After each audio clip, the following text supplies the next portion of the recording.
قسمت کے سکندر ہیں وہ لوگ، خدا شاہد قسمت کے سکندر ہیں جو سرور عالم کا میلاد مناتے ہیں۔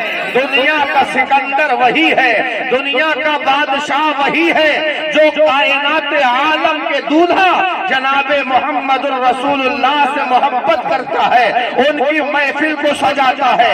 حضرات گرامی، اگر حضور پاک اس دنیا میں تشریف نہ لائے ہوتے، نہ یہ زمین ہوتی، نہ آسمان ہوتا، نہ چاند و سورج ہوتے، نہ عرش و کرسی ہوتے، نہ لوح و قلم ہوتے، نہ خشک و تر ہوتے، نہ برگ و ثمر ہوتے، نہ کائنات کا کوئی ذرہ ہوتا، اگر اللہ تعالیٰ نے اس دنیا کے اندر محمد رسول اللہ کو نہ بھیجا ہوتا تو آج ہمارے گھروں میں خوشیاں نہ آتی، آج ہمارے گھروں میں شادیاں نہ رچائی جاتی۔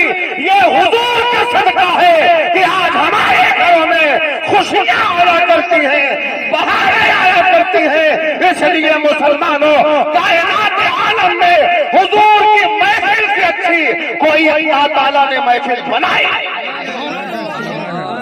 اس لیے مسلمانوں، اپنے آقا سے محبت کرو، تمہارے نبی کا تمہارے اوپر صدقہ ہے۔ یہ زمین یہ آسمان کیا حیثیت رکھتے ہیں؟ اللہ تبارک و تعالی ارشاد فرماتا ہے، کنتُ کنزا مخفیا، میں تو چھپا ہوا خزانہ تھا، جب میں نے چاہا کہ میں جانا جاؤں، میں پہچانا جاؤں، تو میں نے اپنے نور سے اپنے محبوب کو پیدا کیا ہے، اپنے حبیب کو پیدا کیا ہے۔ وہ پیغمبر آخر الزمان جناب محمد رسول اللہ جو اس دھرتی پر آتے ہیں تو صرف مسلمانوں کے لیے نبی بن کر نہیں آتے ہیں، بلکہ پوری کائنات کے لیے نبی بن کر آتے ہیں۔ وہ زمین والوں کے بھی نبی ہیں، آسمان والوں کے بھی نبی ہیں، وہ مسلمانوں کے بھی نبی ہیں، وہ غیر مسلموں کے بھی نبی ہیں۔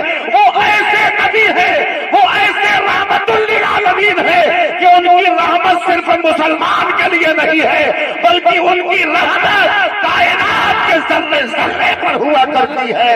وہ ہر عالم کی رحمت ہے، کسی عالم میں رہ جاتے، وہ ہر عالم کی رحمت ہے، کسی عالم میں رہ جاتے، یہ ان کی مہربانی ہے کہ یہ عالم پسند آیا، یہ ان کی مہربانی ہے کہ یہ عالم پسند آیا۔ حضرات گرامی، ہمارے نبی کی رحمت کائنات عالم پر اس طریقے سے ہے جیسے زمین کے اوپر آسمان سایہ کیے ہوئے ہیں۔ میں تو عرض کرنا چاہتا ہوں، میرے حضور نے انسانوں سے محبت کی ہے، مسلمانوں سے نہیں، انسانوں سے محبت کی ہے۔ میرے حضور کی بارگاہ میں اگر اپنا آیا کرتا تھا تو حضور علیہ السلام اس سے بھی محبت کرتے تھے، اگر غیر بھی آتا تھا تو میرے آقا اس سے بھی محبت کرتے تھے۔ اے مسلمانوں، مصطفیٰ جان رحمت ایک ایسی ذات بابرکت ہے کہ جس پیغمبر نے اس دنیا کے اندر محبت کا پیغام دیا ہے، پیار کا پیغام دیا ہے، انسانیت کا پیغام دیا ہے۔ مجھے آپ بتاؤ کہ میرے نبی علیہ السلام نے اس کائنات عالم میں کیسا درس دیا ہے۔ آج ناچنے گانے کی تیاری میں لوگ ملوث ہوتے ہیں۔ میں یہ نہیں کہتا کہ صرف ہندو بھائی ہی ناچتے ہیں، مسلمانوں کو بھی ناچنے کا بڑا شوق ہے۔ میں کہنا چاہتا ہوں، کیا ہم زمین پر ناچنے کے لیے آئے ہیں؟ کیا ہم زمین پر رینگنے کے لیے آئے ہیں؟ ارے ہم تو اشرف المخلوقات ہیں، ہمارا تعلق تو اشرف ہے۔ ہم کو اللہ تبارک و تعالیٰ نے اس دھرتی پر اس لیے نہیں پیدا کیا ہے کہ ہم اپنی بہن بیٹیوں کو نچائیں، بلکہ مسلمان تو وہ مسلمان ہے جیسے اپنی بہن کی عزت کرتا ہے ایسے دوسروں کی بہن کی عزت کیا کرتا ہے۔ میرے نبی کی بارگاہ میں ایک صحابی تشریف لائے، کہتے ہیں یا رسول اللہ، میں آپ کا کلمہ پڑھتا ہوں، میرے آقا میں آپ سے ایک گناہ کرنے کی اجازت لینے آیا ہوں۔ حضور علیہ السلام فرماتے ہیں وہ کون سا گناہ ہے؟ کہتے ہیں یا رسول اللہ، مجھے زنا کرنے کا گناہ، زنا کرنے کی اجازت دی جائے۔ زنا کسے کہتے ہیں؟ ایک غیر مرد ایک غیر عورت جب دونوں ملتے ہیں تو اسی کو زنا کہا جاتا ہے۔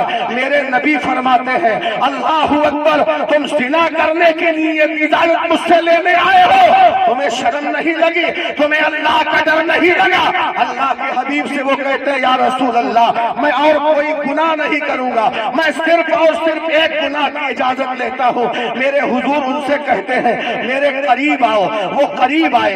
میرے آقا علیہ السلام فرماتے ہیں میں تمہیں گناہ کی اجازت دوں گا لیکن ایک سوال کا جواب دو۔ صحابی کہتے ہیں یا رسول اللہ وہ کون سا سوال ہے؟ وہ آقائے کریم کی بارگاہ میں عرض کرتے ہیں یا رسول اللہ میں جنا کی اجازت دینے آیا ہوں۔ میرے نبی فرماتے ہیں مجھے بتاؤ تم جس کے ساتھ زنا کرو گے وہ کسی کی بہن ہوگی کہ نہیں؟ انہوں نے کہا ہاں یا رسول اللہ وہ کسی بھائی کی بہن ضرور ہوگی۔ میرے آقا فرماتے ہیں مجھے بتاؤ تم جس کے ساتھ زنا کا ارادہ رکھتے ہو وہ کسی کی ماں ہوگی کہ نہیں؟ کہا ہاں وہ کسی کی ماں ضرور ہوگی۔ میرے آقا فرماتے ہیں تم جس کے ساتھ زنا کرنے کی اجازت لینے آئے ہو وہ کسی کی بیٹی ہوگی کہ نہیں؟ کہا ہاں یا رسول اللہ وہ کسی کی بیٹی ہوگی۔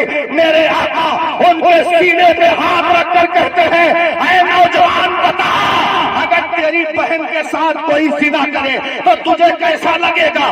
اگر تیری بیٹی کے ساتھ کوئی زنا کرے تو تجھے کیسا لگے گا؟ تیری بہن کے ماں کے ساتھ اگر کوئی زنا کرے تو تجھے کیسے لگے گا؟ وہ چیخ چیخ کر چلانے لگتے ہیں، کہتے یا رسول اللہ ارے بس کرو میرے آقا، آج کے بعد سے میرے دل سے گناہ کا شوق نکل گیا ہے اور گناہ کی نفرت۔ میں پوچھنا چاہتا ہوں کہ آج جس کو لوگ نچانے کی بات کرتے ہیں کیا وہ کسی کی بہن نہیں ہے؟ کیا وہ کسی کی بیٹی نہیں ہے؟ کیا وہ کسی کی ماں نہیں ہے؟ ارے کون نوجوان ہے غیرت مند جو اپنی بہن کو نچائے، جو اپنی بیٹی کو نچائے، جو اپنی ماں کو نچائے؟ کوئی مرد یہ نہیں چاہتا، چاہے وہ ہندو ہو، چاہے مسلمان ہو، چاہے سکھ ہو، چاہے عیسائی ہو، وہ کسی بھی مذہب کا ہو، کسی بھی دھرم کا ہو، کسی بھی فرقے کا ہو، کوئی نہیں چاہتا کہ میری بہن ناچے، میری ماں ناچے، میری بہو ناچے، میری ماں ناچے۔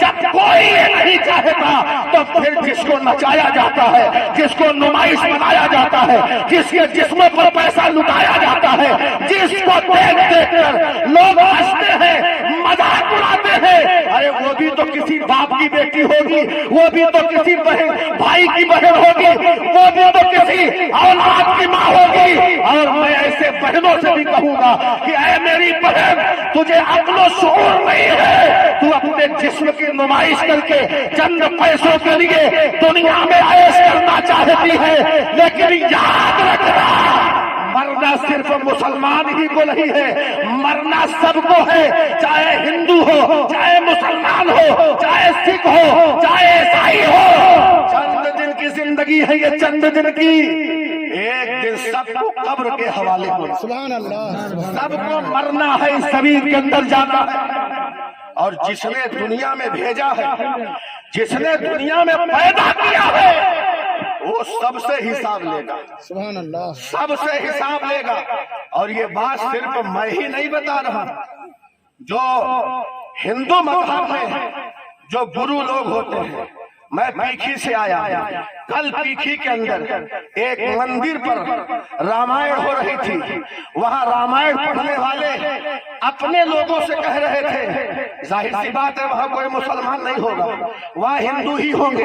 وہ پنڈت جی کہہ رہے تھے اے میرے بھائیوں، بھگوان کی کرپا سے جتنی دن کی زندگی ملی ہے اسے صاف ستھرا ہو کر گزارو۔ سبحان اللہ، ہم کو ان کی یہ بات اچھی لگی، ہمارے دل میں آیا یہی بات تو ہم اپنے لوگوں کو سمجھاتے ہیں کہ اللہ تعالیٰ نے جو تمہیں زندگی دی ہے اس زندگی کو ایمانداری کے ساتھ گزارو، اس زندگی کو پاکیزگی کے ساتھ گزارو، اس زندگی کو شرافت کے ساتھ گزارو، اپنی زندگی کو آوارہ مت کرو۔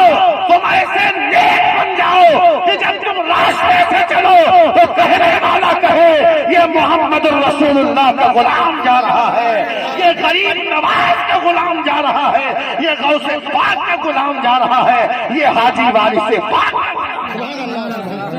وہ کہتے ہیں کہ بھگوان کی کرپا سے جتنی زندگی ملی ہے اسے اچھے سے گزارو.